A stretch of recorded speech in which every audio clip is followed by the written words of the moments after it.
Hey everyone, Theo here. So I was invited by Mobot, a local company based here in Singapore that sells bicycles and electric bicycles, to check out some of their bikes. So let's go in and have a look. Looking for Mr. Chiu. Oh, hello. Hello. So this is Mr. Chiu from Mobot.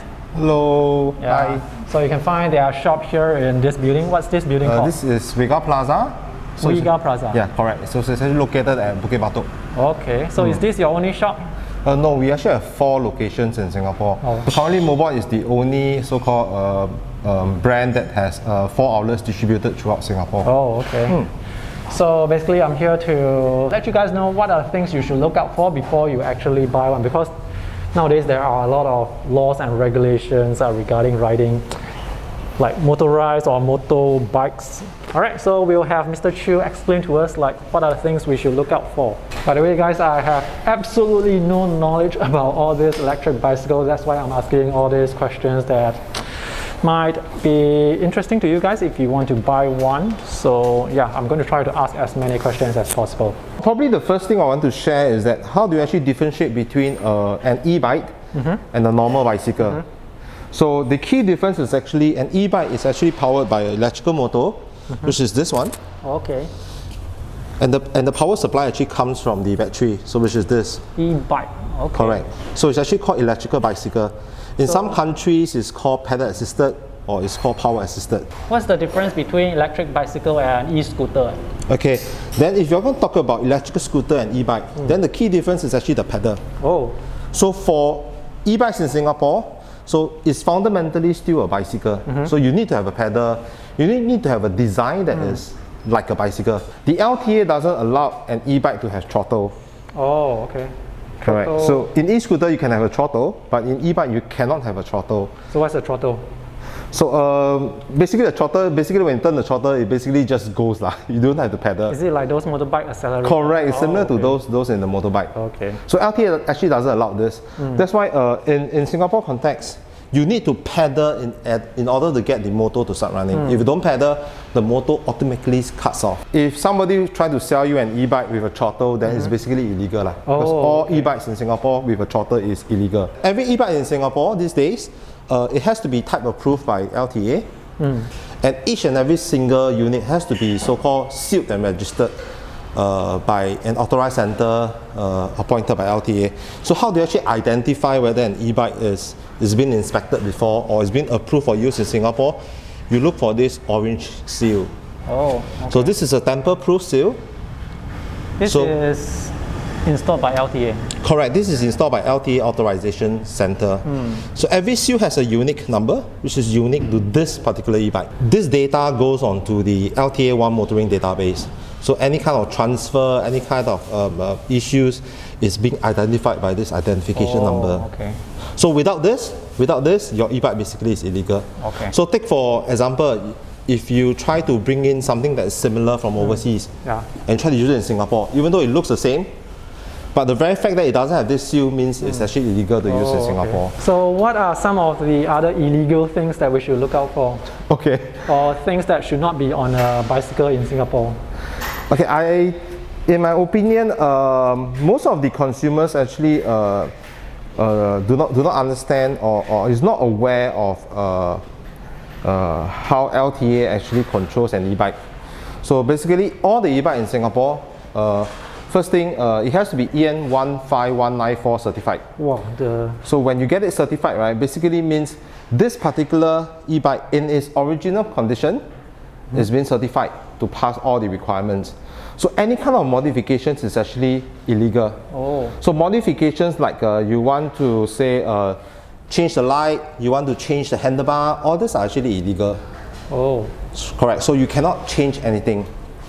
But you can add on accessories. You want to add on a handphone holder. You want to add on a independent front light. Oh. That is okay.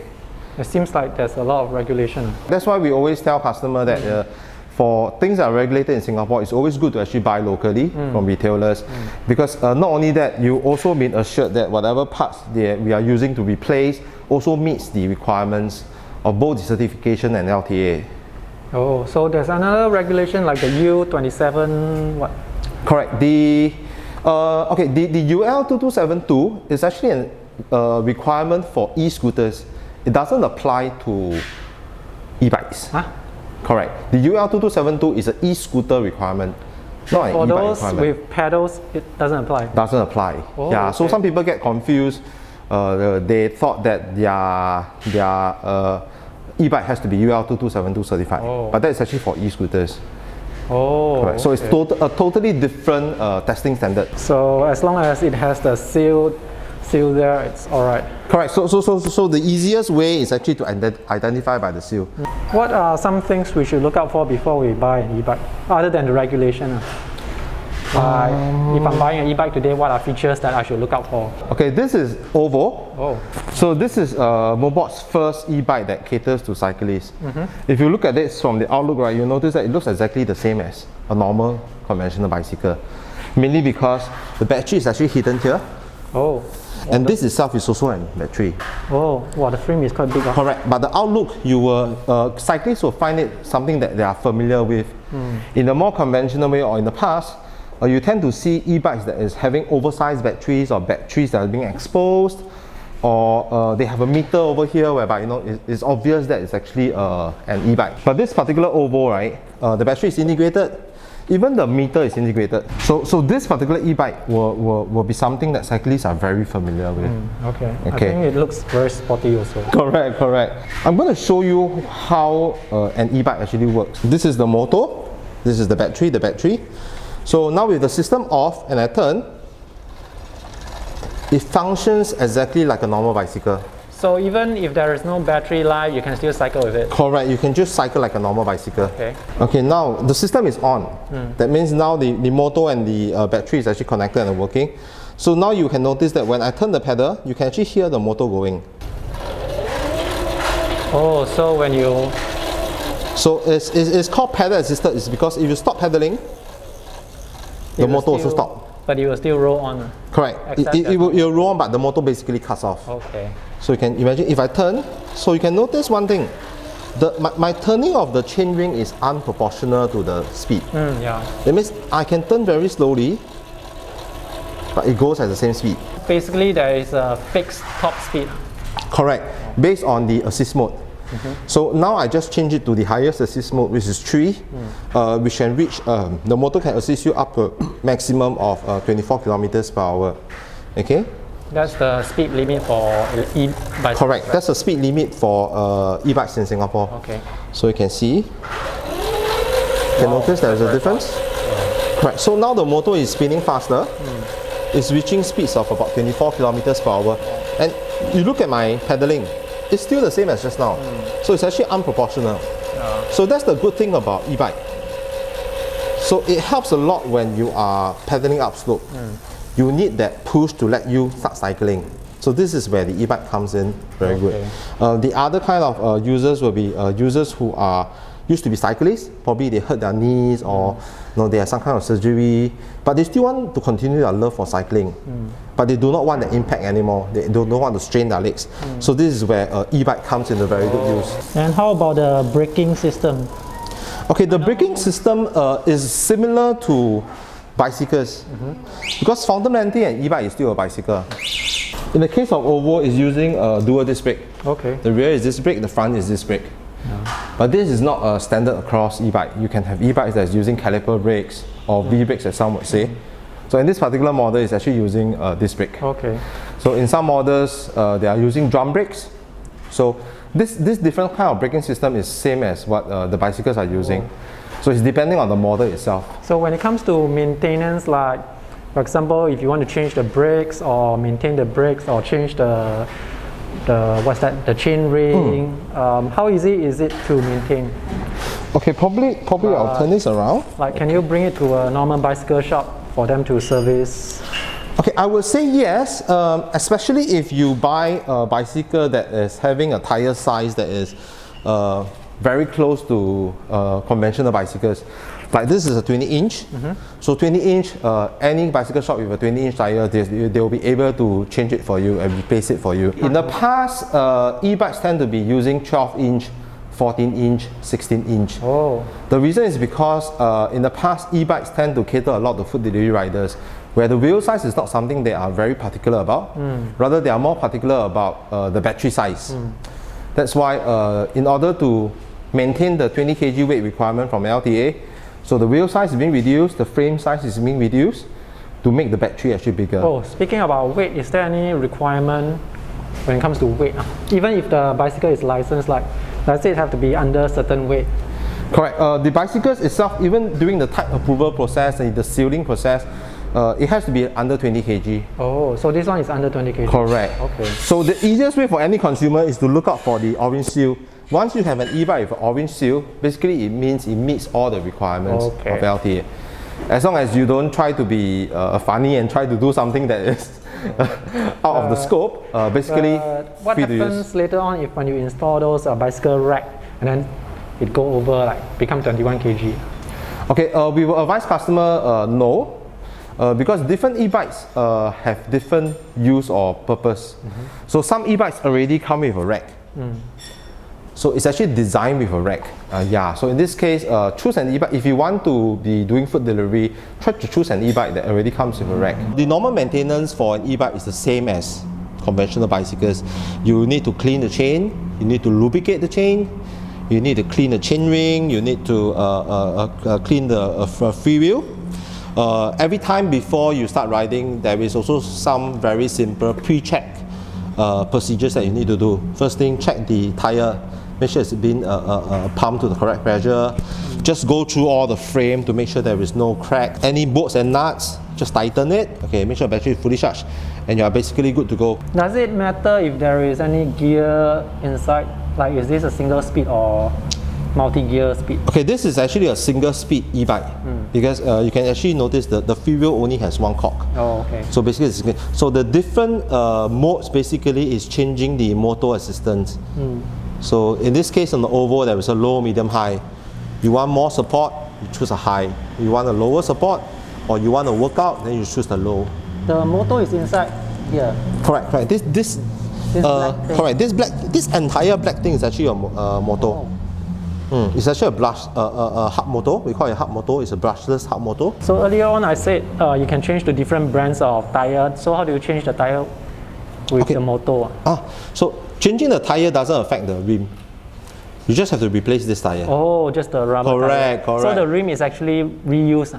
Correct, the rim is being reused. Okay. In a case whereby, take for example, your rim is damaged, but your motor is still good, basically, we will replace the rim, we will replace all these spokes, but we'll keep the motor. But surely if the motor is so-called damaged, then we need to change the entire rim. So this is actually, if you notice, the most of the motors these days for e-bike is fully enclosed.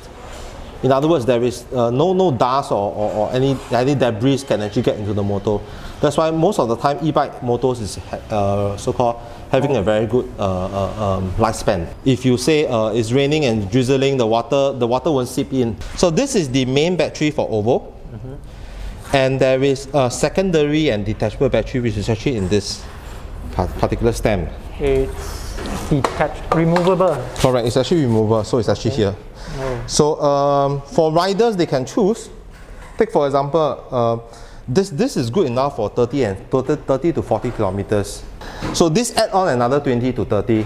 So with an entire system, it's actually a 13 AH. It can travel around 70 kilometers. But for some riders, maybe he knows today I'm going to cycle just 20 to 30 kilometers. He will probably be taking out this detachable battery just to make his bike lighter. So cyclists have the option to choose depending on how and where he wants to cycle. So usually for e-bikes, there's only one battery. You buy an e-bike with a big battery, say 14 AH or 20 AH. If you deplete the entire battery, you need to charge it for 7 to 8 hours before you can use it again. So for this particular model, I guess it's not really for food delivery because it looks too sporty already. It would, to be frank, because you cannot install a rack, right? Otherwise the person riding have to carry the bag. It's quite heavy, right? We do have delivery riders that's coming in, but these delivery riders are unique. Why do I say that? They are currently using a mountain bike, or they are currently using a road bike. They're using a conventional road bike, a conventional mountain bike. In this case, this kind of design suits him. And since he's carrying it like a haversack, to him it doesn't matter. He doesn't really need that rack. It's actually so-called business as usual for him. But for those that originally is already using a rack, he or me may prefer, or we will recommend them to get an e-bike like an old car that already comes with a rack, rather than having to choose the oval. I think having a rack is more comfortable because some of the bag is quite big and like shake a lot. So what Mobile is doing right now is that in the past the selections for e-bike is very limited. You always get e-bikes that's very small size, small wheels, big battery, doesn't look very nice. So with the oval and with the old car, we are basically giving more choices to consumers, both cyclists, leisure riders, and even food delivery riders, where they can start to choose something that they really like, something that they can identify with themselves. And another unique point you'll notice that there's actually this pouch over here. So this is actually adopting from the adopting from the bicycle. So this is actually a special, not really special, you can find this anywhere lah. Oh, this attachment is standard? Correct, this attachment is standard. It's universal for a lot of bicycles. So you just have to buy any accessories with this, and you can I saw some videos where they attach some bag in front of the... Correct, bags, basket, whatever. As long as it's using this attachment, you are able to interchange. So just take for example, you are someone who is riding to work, and instead of having to bring a separate bag, you can have a bag that already has this attachment. So you put your laptop, whatever, barang inside, then you just slot it in.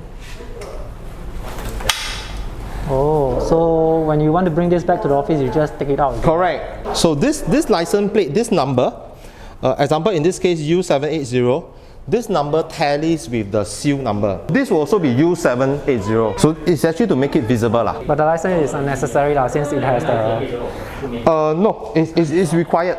Oh. Yeah. So these two comes together. Oh, okay. So when we after we seal, before we actually so-called hand over to customers, we will actually affix the license plate. Any bicycle accessories usually will be able to fit an e-bike. But the most important accessories for any e-bike riders is helmet. A helmet is there to protect you in any kind of incidents. Even without regulations, you should be wearing a helmet. But as far as regulation is concerned, whether is it e-bike or cyclist who is cycling on the road, is a must to wear helmet whenever you are cycling on the road. On the public road, this is compulsory? Correct, this is compulsory.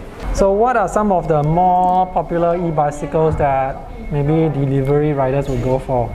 This is the first e-bike with fat tire wheels. Oh, what's the difference between fat tire and thin tire? Okay, other than a character thing lah, that means you like fat tire bicycle.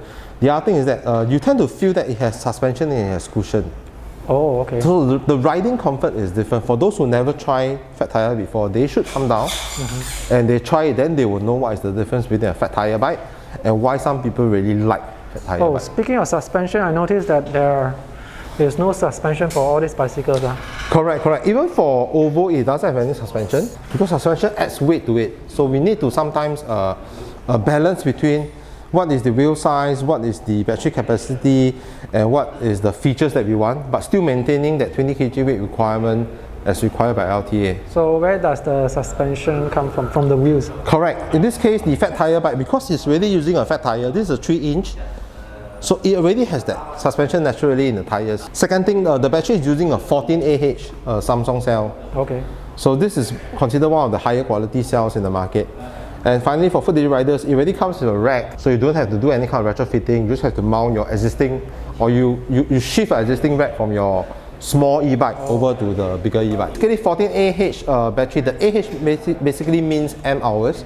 So the bigger, the higher the M hours, the longer distance it can actually cover. So in the 14Ah, you can actually look at something between 80 kilometers to even 90 kilometers. Oh, okay. Alright, so that is a very good distance for most food delivery riders. And because the battery is actually detachable, so you can actually pull this battery out and you can bring home to charge. Say for example, you are going, as a food delivery rider, you are probably going back to take a rest, probably to bathe, to have some food. You can park this outside, take this out, put inside at home, charge. You take a rest, you come out, you put it back, then you start to ride again. Oh, okay. You don't have to really literally bring the entire. And the good thing is, if you are doing a full time, it's also good to actually get one more battery. So you can do a swap. Oh, so you can leave this. While it's charging, you can use the other battery. Correct. Yeah, okay. Then when you're home, you just have to do the swap. So what's the price range like for e-bicycle? At least for your shop, what's the price range like? Okay, I will put it as e-bikes starting around 800 all the way to close to 2000.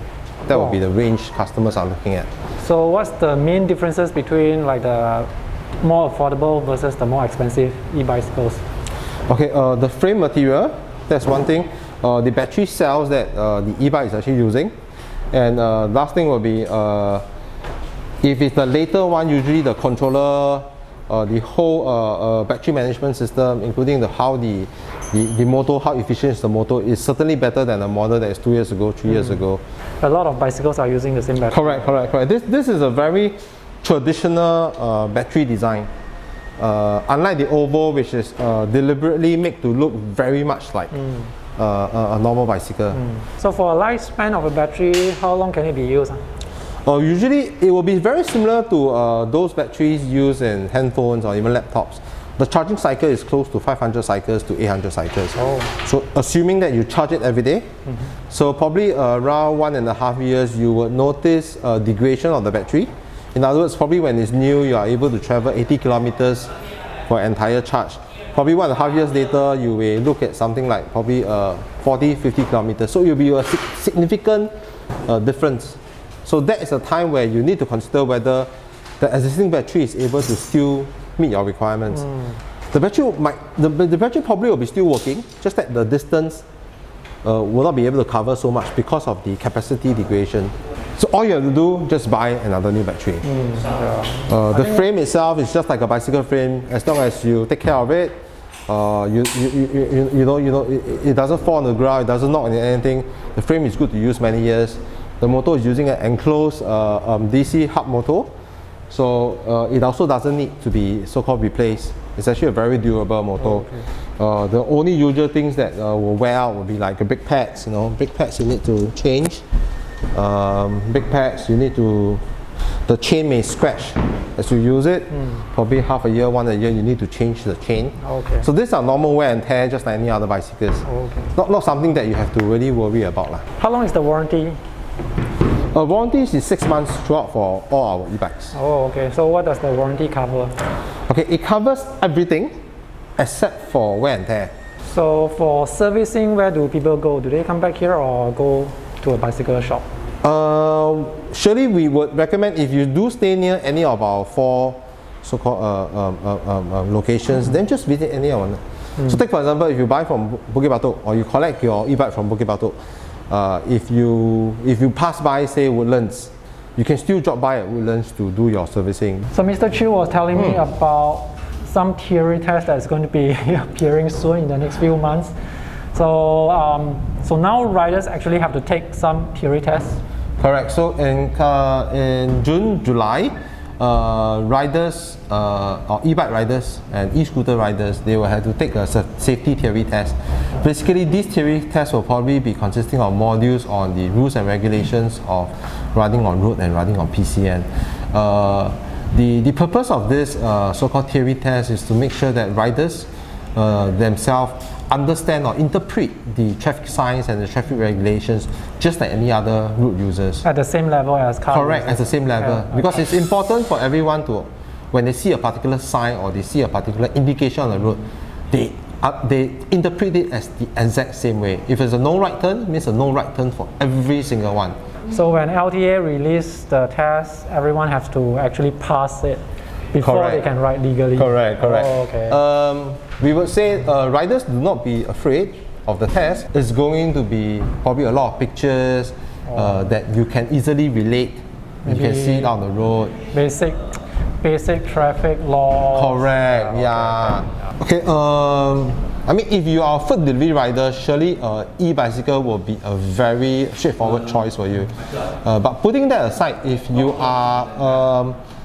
are just say maybe currently you are a pedestrian or you don't own any bicycle, whatever, I would say that if your legs probably gone through some kind of surgery, you do not want to strain your legs, then an e-bike is actually a very good choice to move around Singapore, move around the town, move to buy things or to go to the nearest shopping mall. But if not, if you want a good workout, then probably a normal bicycle will be a better one. We are looking for exercise. So for me, if I want to go to the hawker center to buy food and come back, just buy normal bicycle. Correct. If I mean, take for example, if you're a customer, you come in and say, chill, I just want something that I can, cycle maybe for a little bit of leisure during weekend and to maybe tapao food or whatever. I would say getting a normal bicycle is better, because for normal bicycle you still can use on the pedestrian pathway. So you basically can get anywhere. Just that when you're cycling on pedestrian pathway, do look out for pedestrians, be gracious, do alert them early if you are actually behind them. But if not, for short distance wise, normal bicycle is a much better option. But if you are looking at, say, you want to cycle directly to work, your workplace is probably 5-8 kilometers away from your home. You will actually notice that by getting an e-bike or cycling using an e-bike, you will not only save time, you will save money, you will save your maintenance, and you don't have to crowd together with the rest of the users. But the trade-off is that, what if it rains?